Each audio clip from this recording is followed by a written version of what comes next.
Hey everybody, Ross here, and this is Bible Study Superstar.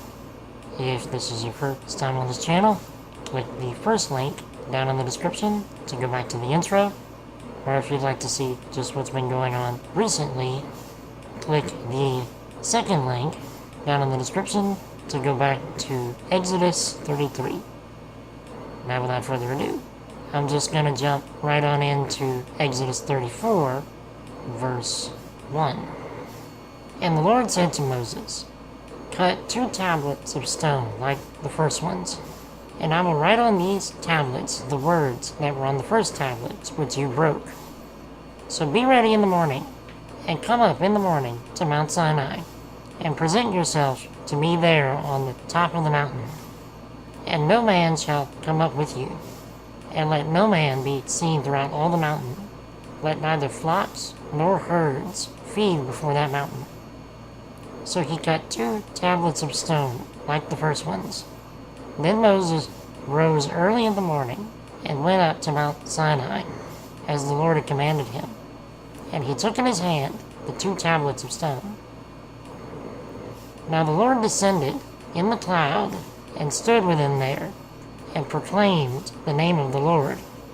And the Lord passed before him, and proclaimed, The Lord God, merciful and gracious, long-suffering, and abounding in goodness and truth, keeping mercy for thousands, forgiving iniquity and transgression and sin, by no means clearing the guilty, visiting the iniquity of the fathers upon the children and the children's children to the 3rd and 4th generation. So Moses made haste, and bowed his head toward the earth, and worshipped. Then he said, If now I have found grace in your sight, O Lord, let my Lord, I pray, go among us, even though we are a stiff-necked people, and pardon our iniquity and our sin, and take us as your inheritance. And he said, Behold, I make a covenant. Before all your people I will do marvels such as have not been done in all the earth, nor in any nation. And all the people among whom you are shall see the work of the Lord. For it is an awesome thing that I will do with you. Observe what I command you this day. Behold, I am driving out from before you the Amorite, and the Canaanite, and the Hittite, and the Perizzite, and the Hivite, and the Jebusite. Take heed to yourself, lest you make a covenant with the inhabitants of the land where you are going, lest it be a snare in your midst. But you shall destroy their altars, break their sacred pillars, and cut down their wooden images. For you shall worship no other God, for the Lord, whose name is jealous, is a jealous God. Lest you make a covenant with the inhabitants of the land, and they play the harlot with their gods, and make sacrifice to their gods, and one of them invites you, and you eat of his sacrifice, and you take of his daughters for your sons, and his daughters play the harlot with their gods, and make your sons play the harlot with their gods. You shall make no molded gods for yourselves. The feast of unleavened bread you shall keep. 7 days you shall eat unleavened bread, as I commanded you. In the appointed time of the month, Abib, for in the month Abib you came out from Egypt. All that opens the womb are mine, and every male firstborn among your livestock, whether ox or sheep. But the firstborn of a donkey you shall redeem with a lamb. And if you will not redeem him, then you shall break his neck. All the firstborn of your sons you shall redeem, and none shall appear before me empty-handed. 6 days you shall work, but on the 7th day you shall rest. In plowing time and in harvest you shall rest. And you shall observe the feast of weeks, of the firstfruits of wheat harvest, and the feast of ingathering at year's end. 3 times in the year all your men shall appear before the Lord God of Israel. For I will cast out the nations before you, and enlarge your borders. Neither will any man covet your land when you go up to appear before the Lord your God 3 times in the year. You shall not offer the blood of my sacrifice with leaven, nor shall the sacrifice of the feast of the Passover be left until morning. The first of the first fruits of your land you shall bring to the house of the Lord your God. You shall not boil a young goat in its mother's milk. Then the Lord said to Moses, Write these words, for according to the tenor of these words I have made a covenant with you and with Israel. So he was there with the Lord 40 days and 40 nights. He neither ate bread nor drank water. And he wrote on the tablets the words of the covenant, the 10 Commandments. Now it was so, when Moses came down from Mount Sinai, and the 2 tablets of the testimony were in Moses' hand when he came down from the mountain, that Moses did not know that the skin of his face shone while he talked with him. So when Aaron and all the children of Israel saw Moses, behold, the skin of his face shone, and they were afraid to come near him.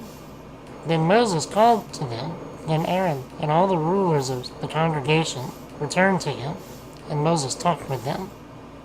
Afterward all the children of Israel came near, and he gave them as commandments all that the Lord had spoken with him on Mount Sinai. And when Moses had finished speaking with them, he put a veil on his face. But whenever Moses went in before the Lord to speak with him, he would take the veil off until he came out. And he would come out and speak to the children of Israel, whatever he had been commanded. And whenever the children of Israel saw the face of Moses, that the skin of Moses' face shone, then Moses would put the veil on his face again, until he went in to speak with him. Alright, the chapter begins with God telling Moses to hew a new pair of stones to put the 10 Commandments on. Now, I'm not sure if this bears any significance whatsoever, but I find it funny that God has Moses make the stones this time. I mean, to me, it's almost like God is saying, you broke the first pair, so you can make the second. But anyway, in verses 5 to 7, God proclaims himself by his attributes. He is merciful, gracious, long-suffering, and abounding in goodness and truth. He keeps mercy for thousands and forgives iniquity, transgressions, and sins. To those who reject him, he by no means clears their guilt. I mean, what else could we possibly ask for? At some point in all of our lives, we've all needed mercy, grace, patience, goodness, and truth. Because let's be honest, we're all pretty good at messing everything up. And I mean, the law proves that in how detailed it is.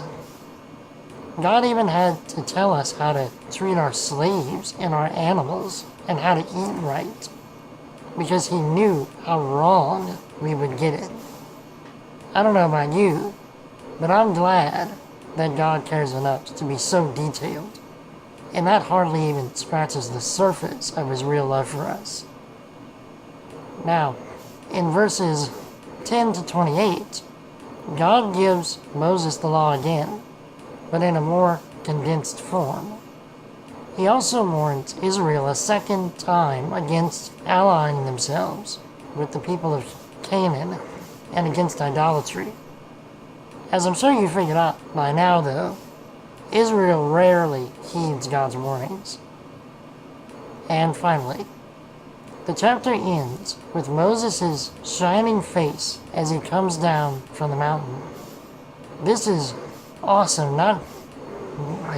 This is awesome because not only did Moses not eat or drink anything for yet another 40 days, he came back more sustained than when he went up, simply because he was in God's presence the whole time.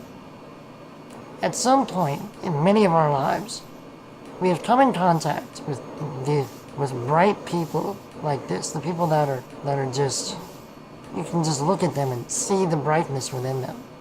and you know, without ever having to ask, that they've been spending time with Jesus. If you've never met one of these people, I hope you do one day.